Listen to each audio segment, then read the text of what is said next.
14 दिसंबर को एक बार फिर से 101 किसानों का जत्था दिल्ली की ओर रवाना होगा। क्या रणनीति है, हमारे साथ बात करने के लिए किसान नेता सरवन सिंह पंदेर मौजूद हैं।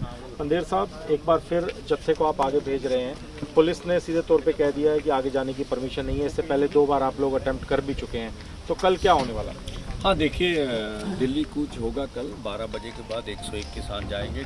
जसविंदर सिंह जी लौंगोवाल, मलकीत सिंह जी गुलामी वाला, अन्य पंजाब के लीडर्स की अगुवाई करेंगे। देखिए, हमने पहले भी बोला, बेशक हम दीवार के पार ना जा सके और जो जितने आगे प्रबंध कर रखे सरकार ने, शायद पार पाना भी मुश्किल है, लेकिन हम पूरी दुनिया में आपकी अपनी बात लेके जाना चाहते हैं। हमारी बात देश के हर घर घर में जा रही है, हर चूल्हे तक पहुंच रही है, हर लोगों तक पहुंच रही है भी हमारी जो मांगे हैं उनके ऊपर चर्चा कर रहे हैं लोग भी। किसान क्या मांग रहा है? एमएसपी लीगल गारंटी कानून मांग रहा है, किसान मजदूर की कर्ज माफी का मुद्दा उठा रहा है, देश के खेतिहर मजदूर की बात कर रहा है। तो मांगे जा रही हैं और देश के सामने हम ये भी रख रहे हैं भी 101 आदमी अगर पैदल चलता है, जो भारत सरकार की मोदी सरकार बोल रही है कि देश के अमन कानून के लिए खतरा है, तो हमें बताएं हम अमन कानून के लिए किस तरह से खतरा है। पहले 9 महीने 8 महीने ये बोलते रहे ट्रैक्टर ट्रॉली से खतरा है। देश की हाई कोर्ट में इन्होंने बोला, सुप्रीम कोर्ट में जाके बोला, पूरे मंत्री बयान देते रहे। हम इनके किन बयान का विश्वास करें, किसका ना करें? तो हम पूरी तरह मोदी सरकार को नैतिक तौर पर हराने में कामयाब है। वो हमारे असल में बयान, जो हमारी बात है उसका जवाब देने में नाकामयाब रहे।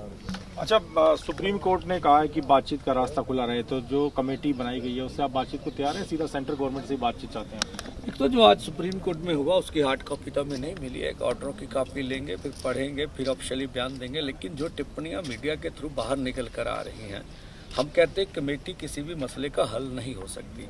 पॉलिटिकल डायलॉग का इशू है, पॉलिटिकल डायलॉग शुरू होना चाहिए, जो हमारा मानना है ऐसा। और पहले डॉक्टर स्वामीनाथन कमीशन की रिपोर्ट और बहुत से किसानों के ऊपर कमीशन बने, पर कभी भी उनकी रिपोर्टें लागू नहीं की जाती रही।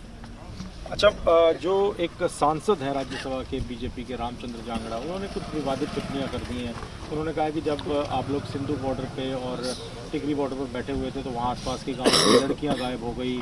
नशे को लेकर वो कह रहे हैं कि सिंथेटिक नशा जो अगर चरस गांजा अगर चल रहा है हरियाणा में, तो वो सब कुछ इस किसान आंदोलन की वजह से चल रहा है। इसको कैसे देखते हैं आप? देखिए, रामचंद्र जांगड़ा जी जो है मानसिक संतुलन खोए हुए उनके बयान हमें प्रतीत हो रहे हैं, ऐसा हम मानते हैं।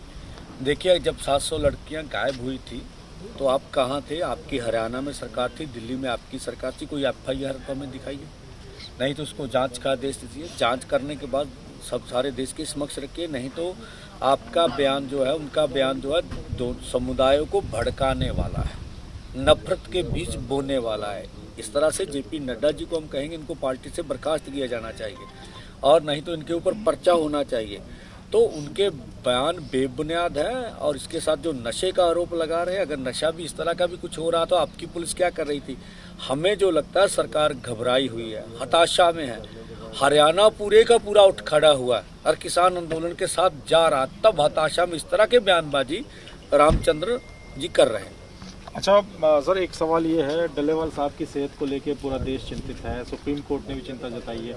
उन्होंने कहा कि आंदोलन करना उनका अधिकार है, उनको जबरन खाना तो ना खिलाया जाए, लेकिन अगर उनको उनका जीवन बहुत महत्वपूर्ण है, अगर उसको बचाने के लिए मेडिकल उनको एड देने की जरूरत पड़ती है तो वो सरकारें दे। तो इस पूरी टिप्पणी को आप कैसे देखते हैं? और डल्लेवाल साहब की सेहत अगर बिगड़ती है तो उसको कैसे आप लोग उनको संभालने का प्रयास करेंगे? देखिए, सब आपने जैसे बोला भी चिंता सभी को है, लेकिन हमारे प्रधानमंत्री को डल्लेवाल साहब की कोई चिंता नहीं है। हमारे गृह मंत्री जी को कोई भी चिंता, भारत सरकार को तो कोई चिंता नजर नहीं आती, ना ऐसा कभी भी उनके किसी मंत्री ने बोला है। तो इसलिए हम कहते हैं भी भारत सरकार चिंता करे और किसानों के मसलों का हल हो। जैसे रामचंद्रन जैसे लोग जो बयानबाजी कर रहे हैं, ये देश के अमन कानून के लिए खतरा है। अगर शहादत भी देते हैं डल्लेवाल साहब तो बिल्कुल हमारा आंदोलन किसान मजदूर का पीसफुली रहेगा और हम पीसफुली आंदोलन अपना जारी रखेंगे। लेकिन कोई मेडिकल अगर एड उनको देने के लिए पंजाब सरकार की, हरियाणा सरकार की टीम है, उसको आप अलाउ नहीं करेंगे? नहीं, देखिए, इस तरह का हमारा दोनों फोरमों का मानना नहीं है। अभी हार्ड कॉपी भी लेके देखेंगे क्या निर्देश हुए हैं।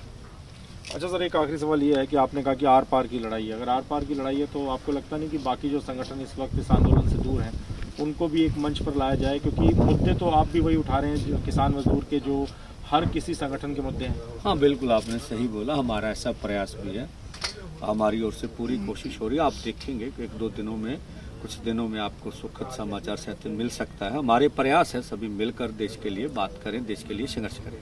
तो कल का जत्था जो जाएगा वो वैसे ही रहेगा, शांतिपूर्ण आगे डटा रहेगा कुछ? बिल्कुल शांतिपूर्ण ढंग से, बिल्कुल। वो जैसे आपने 2 जत्थों को देखा, ये उससे भी पीसफुली हम जब भी आगे जाते हैं हम और भी अपने प्रबंधों को पुख्ता करते हैं और भी अच्छी तरह से अपनी बात कहने की कोशिश करते हैं।